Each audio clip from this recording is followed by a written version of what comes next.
All right, so today we're going to change things up a little bit. I wanted to talk about something kind of serious to the field that I'm in.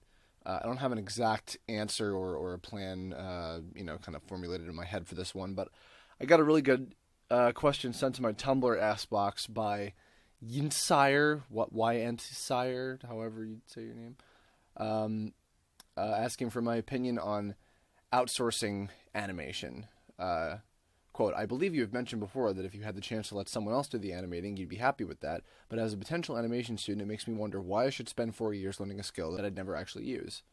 Okay, so where should I start with this? Well, first of all, for those of you who don't know what he's talking about, outsourcing animation is something that is the case with probably most of the shows that you watch on TV, or near all of them. There are very, very few animation studios in the U.S. that actually do animation in-house. Off the top of my head, I could count like a few shows that are actually animated here, like Motor City. A lot of the Titmouse and Adult Swim stuff is actually done in the U.S. because it's Flash. It's relatively simple. South Park is done at South Park Studios in California, but stuff like all your favorite like Cartoon Network classic shows, Nickelodeon, Disney Channel. A lot of that stuff it's obviously produced here and written and directed and everything and designed in the U.S. They are actually animated overseas or in different countries like Korea or India, Mexico, Japan, more so back in the day. But what this guy is asking me about is when he's talking about me outsourcing animation, he's talking about working with other animators on stuff that I produce. So I did the video about how the Nintendo collabs came to be a few days ago, and I feel like that was kind of where this whole thing started for me in terms of working with other artists. So I'll use that as kind of a springboard. Doing the Nintendo collabs, if you haven't seen that video, just to refresh you briefly, I wrote the Nintendo character vignettes, these little short cartoon ideas. I wanted to do it as like kind of a Robot Chicken style skit show with different styles and things. And then eventually I decided, oh, you know what? I think I want to do this as a collab and work with other animators. And that idea was sparked from seeing a lot of like Newgrounds collaborations growing up on that site and kind of seeing a lot of my favorite animators teaming up and doing, Matrix collabs or Metal Gear collabs or whatever. And so I kind of wanted to give that a shot. and not only did I want to work with other animators that I had met on the internet, but I also really wanted to work with animators that I was going to school with, because I had just started going to school specifically for animation at SVA. And it really, the spark of that really just came of like, hey, it would be fun to work in a team of people. And I really didn't fathom that what I was doing was kind of my first foray into being a director, and because that's, when it gets down to it, that's what I was doing. Because I wrote and had a envisionment for everything. I cut the audio together. They were all conceptualized by me. I had an idea of what was going to happen in each one in terms of the visuals, and I let people do their thing creatively, but I had like a solid enough vision of what needed to happen that everybody could follow, which was not typical for Newgrounds collabs at the time, because usually that would be a case of like, they would just say, hey, do a cartoon about this, this many seconds and adhere to these, frame by frame or aspect ratio qualities, so everything is consistent, like that kind of stuff. But otherwise, everybody would just kind of do their own thing. So in my case, I was like, I had come up with all the material and was having other people actually create it for me. Even though I was animating too, I was doing my own stuff, my own segments. But I was leading the project and directing everybody, and I didn't even really think of it in terms of that. But that's kind of what I was doing. So kind of springboarding off of that, the sort of, I mentioned also at the end of the Nintendo Origins blog that there's really no reason to ever make another one, really. But the sort of remnants of the Nintendo Collab crew are the people that I work with now on Tome, or many of them, and as well as other people that I've met, other artists and things. And they're all fantastic, and I love working with them because they do amazing work, and I'm very grateful for the time that they put into working on somebody else's project for very little money. But so that said, that would also, I guess, be considered outsourcing to what this person's question is. But I'm trying to think of exactly how I should put this to get the point across. What he was talking about was, I mentioned at some point, I don't know where I've said this, probably in like panels and other interviews or something. If I could have somebody else doing the animation for me, then I would have them do it instead of me. One of the things that I discovered as I was going to college is that I'm not a great artist because I'm not a great draftsman. My sense of drawing is very unrefined. My skill set is kind of adhered to working very, very fast. But my artwork and my animation is not beautiful looking. I'm capable of doing it, but it's not the absolute best quality possible.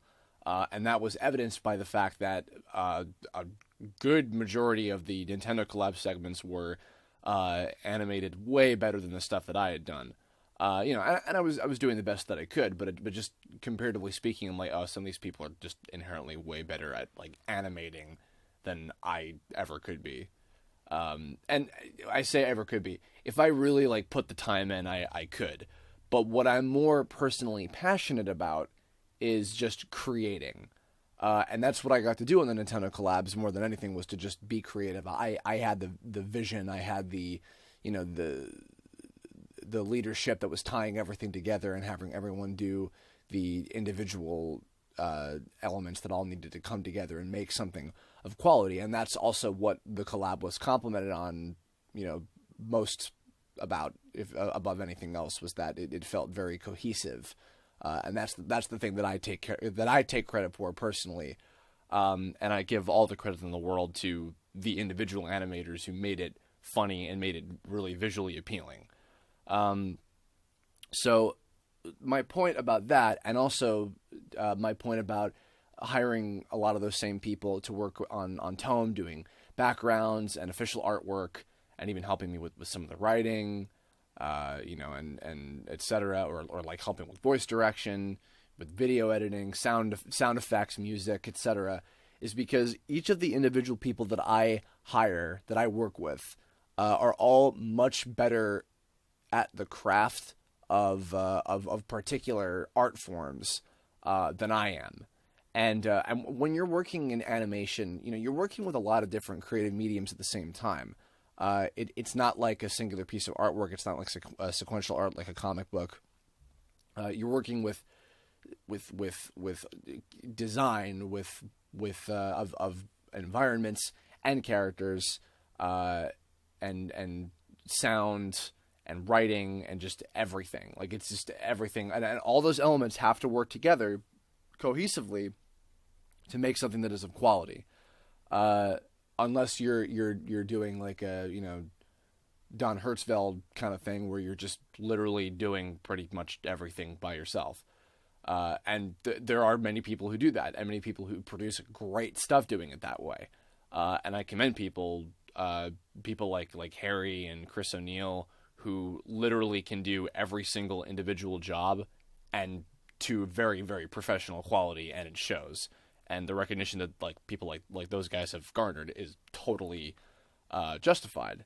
So major props to them, of course. For me personally, I prefer to work with a team. That's kind of what I mean when I say like I would rather have somebody else do blank than me if they're better than me at it. And I have no shame in admitting that. Now, granted, for Tome, obviously, I do all of the character animation, and I have the vision, I do the direction and everything. But just it wouldn't be what it was without Dave Jordan and Fooley's backgrounds. It wouldn't be without Shady's sound design and Kadget's music and Liz's script supervision and all the other pieces of it that I receive help. I'm gonna forget people. Tell them, crew members, if I forget you in this, I apologize. I'm just kind of rambling off the top of my head. But yeah, my point is that all of those people that I mentioned and more are great and better than me at those individual jobs. And being able to admit that and being able to work with them and have them, come together for one project that is of better quality than something I could do entirely on my own, that's what I'm the most passionate about. That's the type of stuff that I want to do. Because I grew up wanting to do animated series and movies and things, and that's what it takes to make that stuff. Is you have to work in a team of a lot more people than what I have access to make something truly amazing, and that's not to say that what I do is amazing, but it's the method that has to be used to achieve that level of quality that I'm trying to get. Because I know that I could not do it entirely on my own, because I know my own limitations. So as for the bit about would you really be making use of your skills if you're going to college for 4 years to study animation, whether it's 2D traditional or 3D, are you really going to be using it? The answer is yes, it is extremely important to do that. And there's a few reasons why. Number one, because there are still animation jobs in the U.S. For just animating. Not absolutely everything is outsourced. A lot of it is. A lot of stuff that people aspire to, like working on TV shows and stuff, that stuff is outsourced. Like that is true. And then the other bigger, more important reason is that you need to have a firm grounding in how everything works.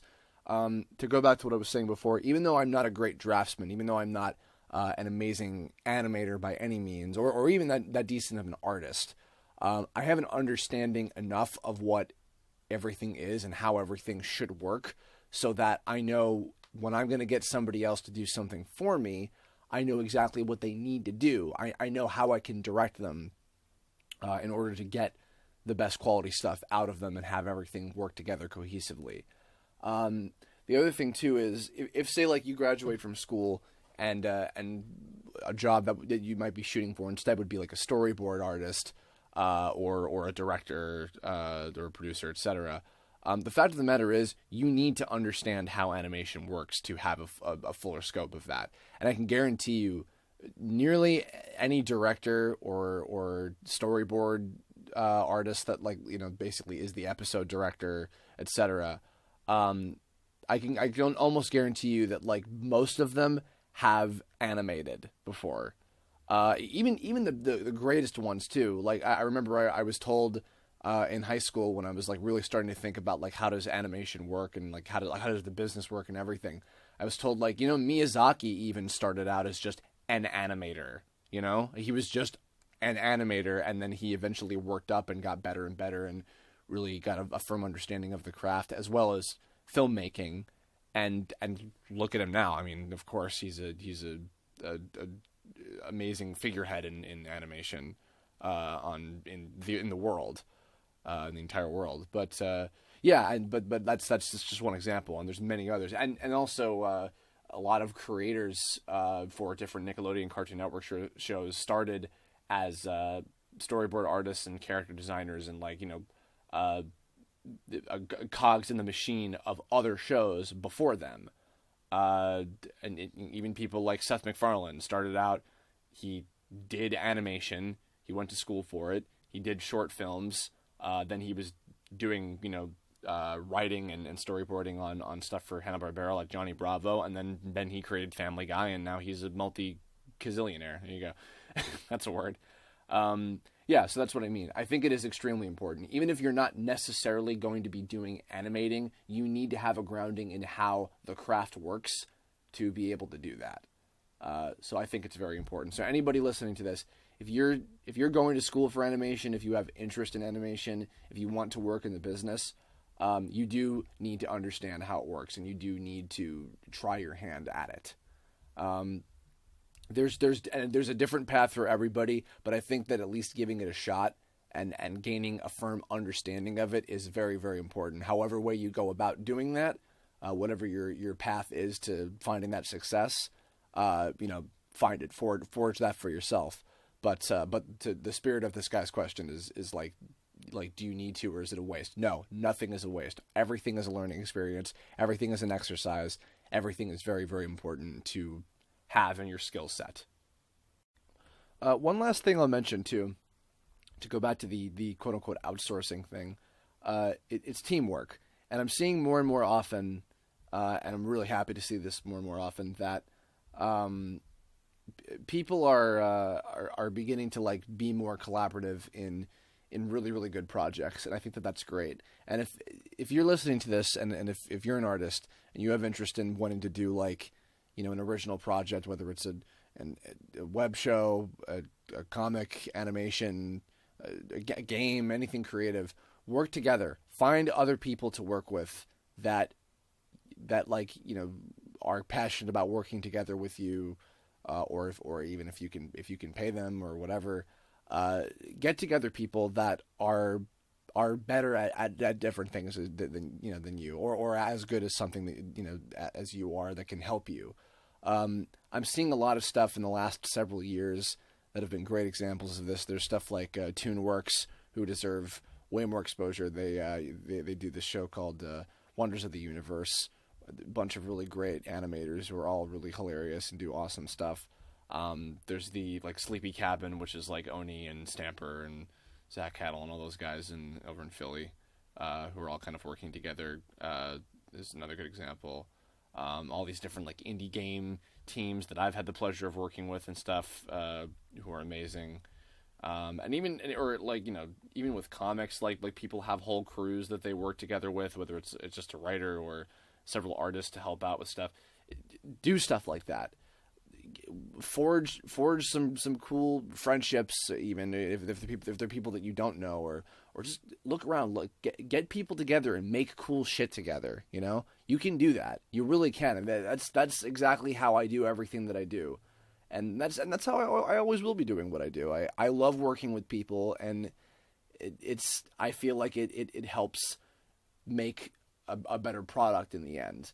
I don't mean to sound so like super business-like when I say a product or whatever, but you know what I mean. Like, I think it's very much worth working together, because it's not for that kind of stuff. For what I'm talking about here specifically, that's not outsourcing. That's working in a team and making something even better than what you could do on your own. I do think, though, that it's important to have a direction. And that means having a person in charge. I've seen the downside of this. I've seen a few cases that I will not name where there's not enough direction. There's not enough of a person spearheading what needs to happen. You need to find that balance of letting people be creative and letting people do what they do, and so that way the best of their ability can shine through. But at the same time, you need to make sure that everything is cohesive. You need to make sure that everybody's doing what they need to do, and then have everything come together to make something great in the end. So as long as you have a solid team and a just as solid, if not more solid, person in charge of that team, then you can make some really, really cool shit. And I implore all of you out there, and any creatives, any artists, writers, animators, voice actors, whatever the hell you are, all of you, just programmers, etc., get together and do that. Make some cool shit. I'm seeing it happen more and more. It gives me so much hope for the internet being a great platform for amazing creative media.